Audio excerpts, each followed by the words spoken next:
sais pas si je vous l'ai déjà dit, mais moi mon rêve c'est de voyager dans le temps pour de vrai, d'aller voir à d'autres époques comment on vivait, comment on s'habillait, ce qu'on mangeait, ou même qui nous mangeait si on remonte au temps des dinosaures ou d'Hannibal Lecter. Malheureusement, ma machine spatio-temporelle ne permet de voyager dans le temps qu'à travers l'histoire du jeu vidéo, vu que c'est tout un tas de vieilles consoles que j'ai reliées ensemble et connectées au convecteur temporel.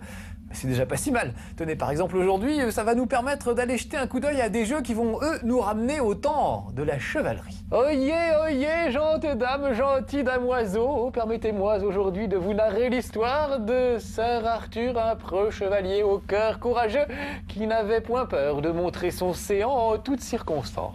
Sans doute le coquin était-il un lointain cousin du roi Dagobert, car il est soit fort maladroit lorsqu'il s'agit soit de porter la culotte. Puis nous irons voir Willow, un jeu féerique qui fit merveille en son temps dans les cabinets d'arcade. Gentes dames, gentils damoiseaux, si vous voulez bien vous donner la peine, je vous emmène en l'an de grâce 1985. Attachez bien vos ceinturons car cela décoiffe à moult. Ah, il a pas de bol, hein, le roi Arthur. Pas moyen de pique-niquer tranquille avec sa gonzesse sans qu'une vilaine gargouille ne vienne l'enlever. Très énervé, il enfilait son armure à la hâte et fonçait tête baissée à la poursuite des malotrues.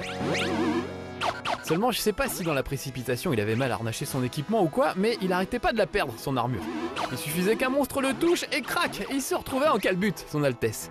Et s'il avait le malheur de se faire toucher une seconde fois, c'était la mort assurée. Mais il avait pas plus froid aux yeux qu'au Mich, le Arthur, et ça l'empêchait pas d'affronter vaillamment zombies, plantes carnivores, corbeaux et autres créatures maléfiques.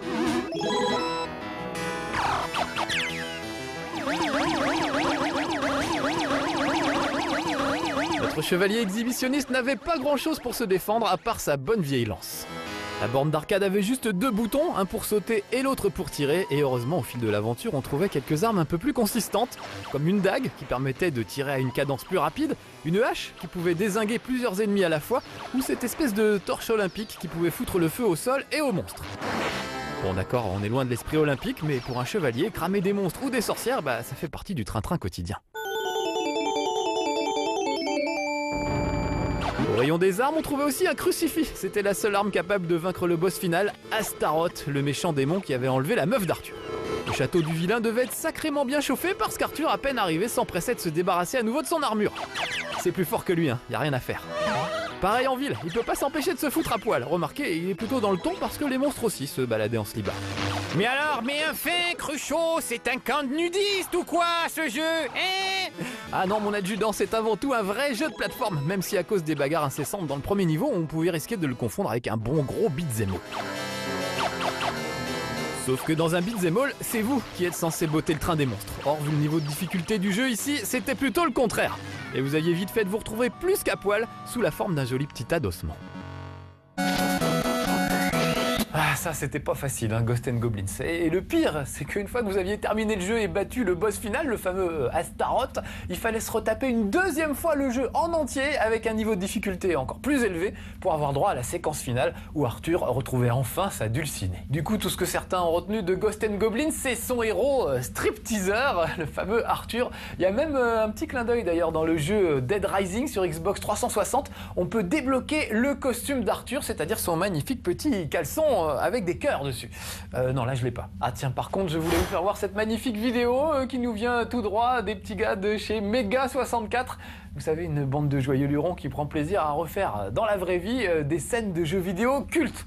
Là, évidemment, c'est Ghosts and Goblins. Donc, il y en a un qui s'est fabriqué une armure et qui va dans la rue ou sur les parkings de supermarchés pour affronter d'autres gugus déguisés en squelettes. Évidemment, à chaque fois qu'il se prend un coup d'épée, eh ben, il perd son armure et il se retrouve en calbute au milieu de la rue. C'est débile, mais alors, moi, j'adore ça vraiment. Je me dis qu'en plus, il faut du cran quand même hein, pour faire ça, parce que devant des passants qui savent absolument pas où vous voulez en venir, c'est quand même un chouïa risqué, non? Comme tous les jeux cultes, Ghosts and Goblins a eu droit à une suite, Ghouls and Ghosts, un épisode d'ailleurs tout aussi réussi que le premier. Regardez. Cette fois, Arthur va affronter le diable en personne. Il faut dire que Lucifer s'est permis de rafler quelques âmes, dont celle de la fiancée de notre preux chevalier. Qu'est-ce qu'elle a bien pu faire cette petite gourgandine pour que son âme aille tout droit en enfer? Peu importe, l'essentiel c'est de la récupérer.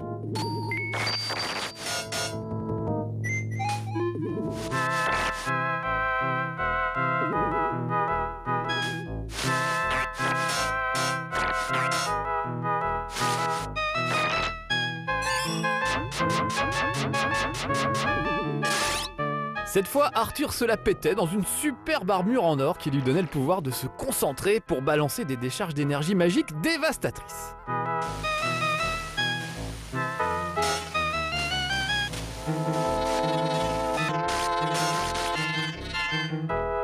Par contre, il faisait moins le malin quand il se retrouvait transformé en canard ou en petit vieux par un sorcier maléfique et facétieux.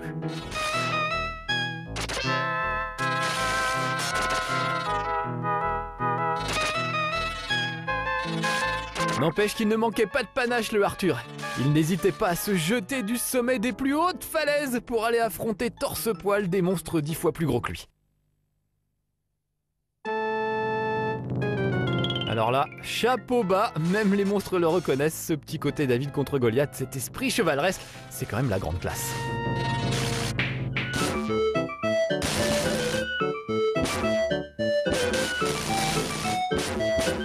Et tout ça pourquoi, je vous le demande, pour une gonzesse, eh oui. Et une gonzesse avec un prénom ridicule en plus. Ah oui, parce que je vous l'ai peut-être pas encore dit, mais les créateurs du jeu avaient baptisé la copine d'Arthur Princesse Prin-Prin. Si, je vous jure. Heureusement qu'ils n'ont pas eu l'idée d'appeler Arthur Chevalier Cheche, ça aurait été le pompon. Tiens, en parlant de pompon, c'est pas bientôt fini de te balader en sautillant les boules à l'air, toi, oui? Oh là là, tu veux pas enfiler quelque chose, s'il te plaît? Ah, c'est mieux, merci. Non, c'est vrai, c'est quand même embarrassant. On essaie de faire une émission intelligente pour expliquer aux gens que le jeu vidéo, c'est un véritable phénomène culturel qui a une véritable histoire avec ses chefs-d'œuvre et ses grands classiques comme la littérature ou le cinéma. Et monsieur fout tout par terre en passant son temps à se bavaner en calbute là. Je passe pour quoi moi après, hein? C'est toi qui vas leur expliquer au CSA comment ça se fait qu'on a un barbu à moitié à poil qui fait des bonds de cabri dans une émission culturelle destinée à la jeunesse, hein? Bon, d'accord.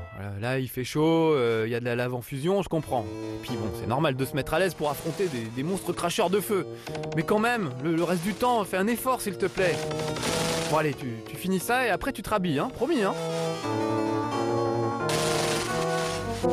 Ah bah voilà, c'est quand même un peu plus classe, non? Un chevalier, ça se bat en armure et puis c'est tout, c'est une tradition, hein? Tu comprends ça quand même?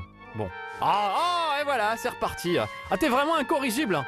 Bon, tant pis, tu l'auras voulu, je te transforme en petit vieux, tiens. Et tu viendras pas te plaindre à la prochaine canicule, hein. Ah voilà, bien fait, tiens.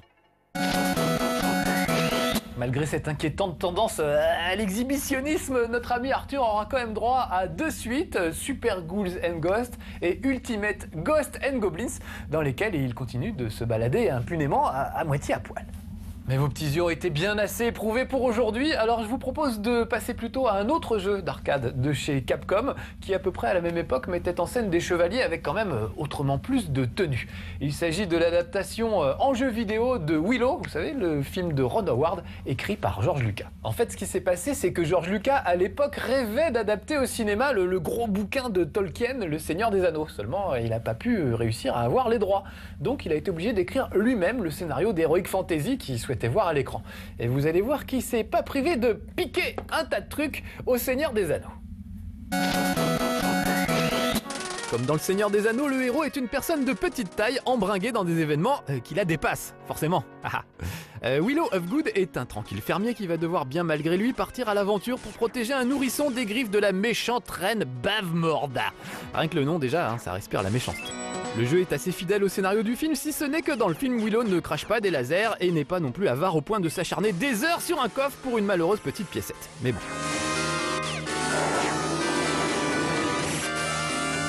Certaines des créatures du film avaient été conçues par Moebius en personne et on les retrouve bien sûr dans le jeu. Par contre, cette façon de se jeter à plat ventre comme un clodo pour ramasser de la petite monnaie, c'est pas dans le film non plus. Pour l'aider à combattre la vilaine sorcière, Willow recrutait en route Mad Martigan, un hors-la-loi bourru mais au grand cœur qui était un peu le Han Solo de la troupe.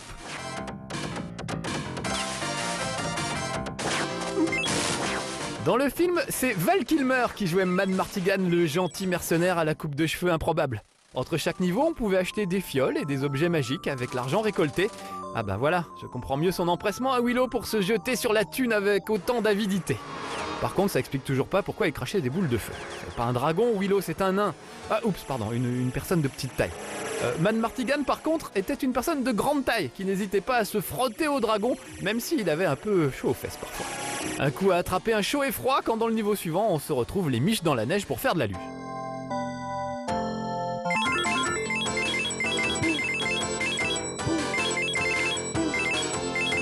Tiens d'ailleurs, cette façon de dévaler les pentes en raflant des trucs au passage, ce cliquetis de pièces, ça vous rappelle personne? Eh si, bien sûr, Sonic, qui sortira 2 ans plus tard en 1991 et qui fera exactement la même chose, mais avec des anneaux. Eh oui, on croyait que le hérisson qui se mettait en boule était un précurseur, mais pas du tout. Ça refroidit, hein. Pour la petite histoire, toutes les scènes qui se déroulent dans la neige, dans Willow, ont été tournées à l'époque en Nouvelle-Zélande, là où 20 ans plus tard, Peter Jackson tournera son Seigneur des Anneaux à lui. En tout cas, pour nous autres fans de jeux vidéo, il n'y a qu'un seul Seigneur des Anneaux et c'est... Sonic. Mes respects, Votre Altesse. Pardon ? Oui, d'ailleurs, on vous consacrera très bientôt un Rétro Game One, rien que pour vous, c'est promis. Ne manquez pas ça d'ailleurs, chers petits amis du 21e siècle, c'est pour très bientôt. Allez, salut!